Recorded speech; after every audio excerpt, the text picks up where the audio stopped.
चिड़िया की कहानी। बहुत वर्ष पहले अवध के एक छोटे से राज्य में एक प्रतापी राजा राज्य करता था।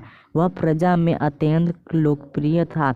उसे प्रकृति से बहुत प्रेम था। उसका बागीचा बहुत सुंदर था।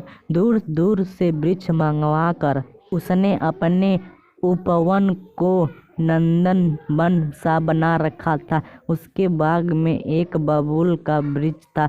इधर कुछ दिनों से उस पर एक नन्ही चिड़िया आकर बैठती थी। रात के प्रथम प्रहर से अंतिम प्रहर तक वह कुछ पंक्तियों को बार बार दोहराती थी। राजा पक्षियों की बोली समझता था। रात के प्रथम प्रहर में चिड़िया कहती, अरे किस मुख से दूध डालूं, अरे आकर मुझे कोई बताए ना। रात के दूसरे प्रहर में वह बार बार कहती, इस जैसा कहीं नहीं देखा। रात के तीसरे प्रहर में दुखी और उदास स्वर में कहती, अब हम क्या करें, बताओ न हम क्या करें। राजा हर रात चिड़िया की बातें सुनकर चिंताग्रस्त हो गया। वह हर पल उन बातों का अर्थ निकालने का प्रयास करता।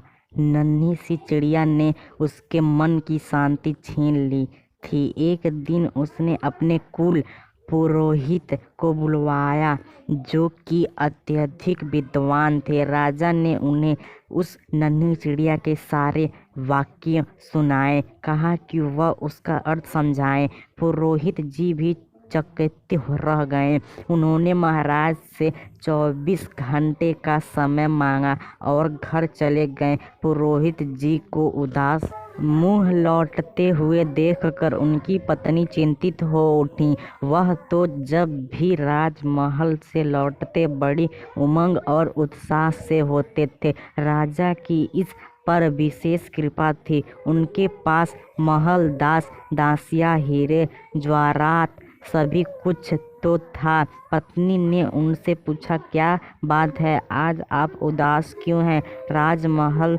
से अब आनंद से तो हैं ना? विपत्ति आने वाली है। महल, वैभव, धन संपत्ति सब कुछ छिन जाएगा। मैं राजा के प्रश्नों का उत्तर न दे सकूंगा। पुरोहित जी ने परेशान होकर कहा, ऐसे कौन से प्रश्न हैं जिनका उत्तर देने में आप असमर्थ हैं? मुझे भी बताइए, शायद मैं कोई हल खोज सकूं।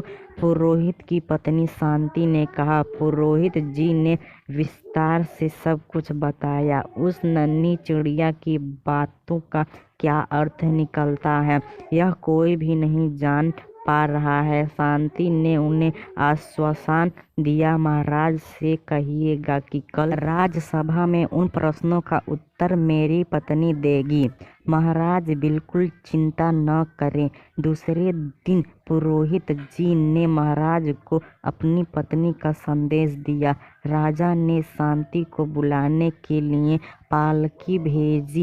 राज दरबार में रात के समय एक विशेष सभा का आयोजन किया गया। एक पर्दे की आड़ में पुरोहित जी की पत्नी ने बैठने की व्यवस्था की गई। रात के प्रथम प्रहर में चिड़िया ने कहना प्रारंभ किया, किस मुख में दूध डालूं? महाराज ने इसका अर्थ पूछा तो शांति ने कहा, महाराज, यह चिड़िया आधी बात ही कहती है। पूरी बात यह है कि रावण के 10 सिर थे। उसकी माँ जब अपने पुत्र के 10 सिर देखती तो चिंता में पड़ जाती। कहती, कौन से मुख में दूध डालूं?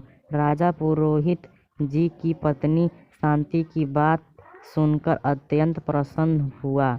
उत्तर ठीक था। जब रात के दूसरे प्रहर में चिड़िया ने फिर बोलना शुरू किया, ऐसा कहीं नहीं देखा। शांति ने बताया, यह चिड़िया सभी दिशाओं में भ्रमण करती है। बहुत से स्थानों पर यह घूमकर आई है, लेकिन इसका कहना है कि संपूर्ण विश्व में एक जम्बूद्वीप ही ऐसा है जहाँ समृद्धि, सुख और शांति है। यह मनुष्य को किसी प्रकार की चिंता नहीं सताती, ऐसा इसने कहीं नहीं देखा। राजा को शांति की दूसरी बात पर भी भी विश्वास हो गया। तीसरे प्रहर चिड़िया ने कहा, अब हम क्या करें?